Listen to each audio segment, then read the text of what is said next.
បាទជំរាបសួរបងប្អូនទាំងគ្នាថ្ងៃនេះជួបជាមួយធីរ៉ាសូធីរ៉ាអត់នេះគឺ channel ធីរ៉ាសូ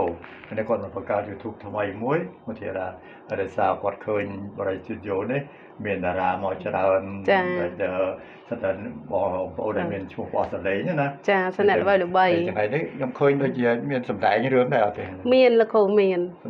ច្រើនរឿង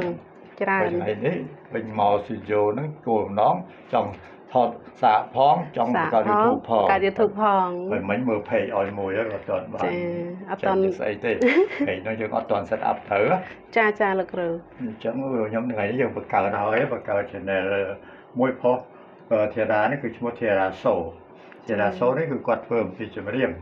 គាត់ធ្វើពីចម្រៀងឲ្យពេលខ្លះគាត់ធ្វើនិយាយទៅធ្វើពីការកំសាន្តចាវីដេអូអប់រំខ្លីៗចាបានហើយគាត់ជាតារាសម្ដែងដែលអញ្ចឹងពេលខ្លះគាត់អាច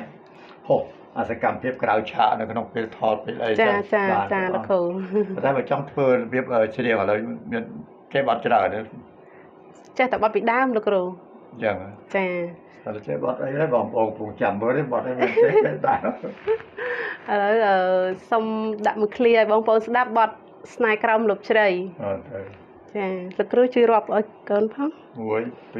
3 4ទឹកហូរទិញទិញរំលេចជាផ្លែចាប់យំប្រឡាយឬសល្បីល្វើយជាមួយដើមជ្រៃដែលឈរប្រងើយដូចយ៉ាងទាំងពីរគៀងកា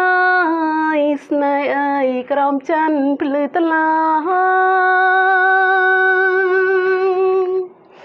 សំប៉ុណ្ណឹងបានហើយបងប្អូនក៏បានហើយបងប្អូនដាក់តលេងតែប៉ុណ្ណឹងគឺអាចទៅ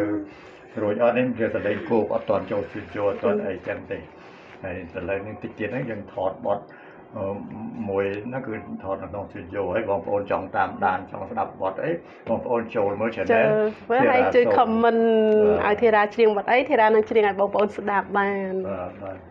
ចឹងអរគុណបងប្អូនដែលមើលវីដេអូនេះដល់ចប់អរគុណចាជំរាបលាជួយគាំទ្រធីរ៉ាផងណា